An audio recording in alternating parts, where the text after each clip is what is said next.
কিছু মানুষের সঙ্গে একযোগ পার করার পরেও যেই প্রশংসা পায়নি, আবার কিছু মানুষ আছে যাদের সঙ্গে 5 মিনিট কথা বলার পরেও তারা আমাকে কি জানলো বুঝলো যে এত বেশি প্রশংসা করলো। আই এম তো অবাক। হ্যালো ভিউয়ার্স, আসসালামু আলাইকুম।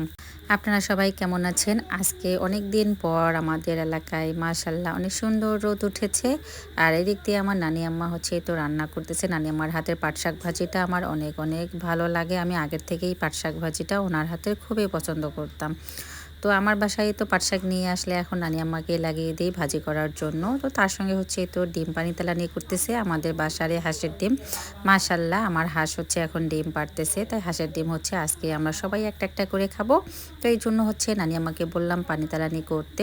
আর আজকে যেহেতু রোদ উঠেছে, বড় ভাবিরা ধান নিয়ে তো দৌড়াদৌড়ি শুরু হয়ে গেছে। রোদের সঙ্গে সঙ্গে ওদের মুখেও আজকে দেখেন কত হাসি, কারণ এই ধানগুলো শুকালেই এরপরে হচ্ছে এগুলো ভেঙে নিয়ে এসে ভাত রান্না করবে। চাল একেবারে সবার হাঁড়িতে শেষ, কি যে একটা অবস্থা যাচ্ছে। এই যে দেখেন রাস্তার কি অবস্থা, মানে আমরা হেঁটেই পার হইতে পারতেছি না। আর সেখানে তো রিক্সা ভ্যান যাওয়া দূরের কথা, আর রিক্সা ভ্যান গেলেও একটা করে খালি যাচ্ছে, পিছনে 2-1 জন ঠেলতে হচ্ছে। আর সেখানে তো ধানের বস্তা নিয়ে গিয়ে ভেঙে দিতে কেউ চাইতেছে না, কারণ ধানের বস্তা নিয়ে গেলে বালুর মধ্যে কিন্তু হচ্ছে ভ্যান রিক্সা সামনে যেতে চায় না, স্প্রিং বা যে কোনো কিছু সমস্যা হতে পারে। তো আমি তো রেশন তোলার জন্য চলে আসলাম আমার বোনদেরকে নিয়ে, এই তো রংপুর RRF-এ। আর মাসের শুরুতেই আমার তেলও শেষ হয়ে গিয়েছে, আর আপনাদের ভাই তো অনেক ব্যস্ত থাকে। আরও বাসায় আসলে যতটুকু সময় পায় ততটুকুই হচ্ছে ঘুমিয়ে থাকে। ঘুমটাকে আমিও যেমন পছন্দ করি, ও কিন্তু অনেক পছন্দ করে, বাট আমি হচ্ছে শোয়ার সময় পাই না। আরও বাসায় আসলে হচ্ছে একটু শোয়ার সময় পায়, কিন্তু বাচ্চাদের চেঁচামেচিতে সেই ভালোভাবে ঘুমোতে পারে না।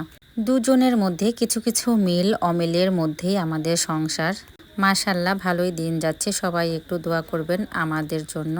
এখন দিনগুলো যেভাবে কেটে যাচ্ছে, আগামীতেও যেন ঠিক এভাবেই আমরা মিলেমিশে একসঙ্গে থেকে এই বাচ্চাদেরকে মানুষ করতে পারি। তো যাই হোক, আজকে আমার মামাতো বোনদেরকে নিয়েই আমি গিয়েছি। তো রেশন তুলে নিয়ে আসার পথে দেখেন আকাশটা অনেক সুন্দর লাগতেছিল, আর সবাই দেখেন মেন রাস্তার মধ্যেও ধান নিয়ে ব্যস্ত। আর হ্যাঁ, আমার মামাতো ছোট বোনটা দেখেন ও ফুল দেখতে পেয়ে রাস্তার পাশেই ভ্যানকে দাঁড় করিয়ে ফুল নিয়ে আসছে, সঙ্গে আবার চাচাটাও হচ্ছে ফুল নিয়ে আসলো। ভ্যানওয়ালা চাচাটা অবশ্য অনেক ভালো ছিল, একদিনের পরিচয়। আর রাস্তায় আসার সময় দেখেন ওনার হচ্ছে মনে হয় একটা তার পুড়ে গেছে বালুর মধ্যে, পরে ঠেলেও কোনো মতে হচ্ছে একটু সামনে এসে পরে হাতে হাতে করে আমরাই তো সব নিয়ে গেলাম। শুরুতেই যে বলেছিলাম আজকে একজন আমার অনেক প্রশংসা করেছে, সে হচ্ছে আমাদের এই RRF-এর এক চাচা। তো শুরুতেই উনি 5 মিনিট জাস্ট আমার সঙ্গে কথা বলল, কথা বলার পরে উনি এত সুন্দর করে বলল যে আমি নাকি হচ্ছে একজন দক্ষ বউ, কি জন্য বলল জানি না, তবে আশা করছি ওনার দোয়াটাই যেন আমার কাজে লাগে, দক্ষ বউ হয়ে যেন এই সংসারে থাকতে পারি। আর আমাদের বাসায় গরুর দুধ দিয়ে চায়ের কালারটা দেখেন কত সুন্দর হয়েছে। ভিডিওটা এখানে শেষ করলাম। সবাই ভালো থাকবেন, সুস্থ থাকবেন, আল্লাহ হাফেজ। ভালো লাগলে ফলো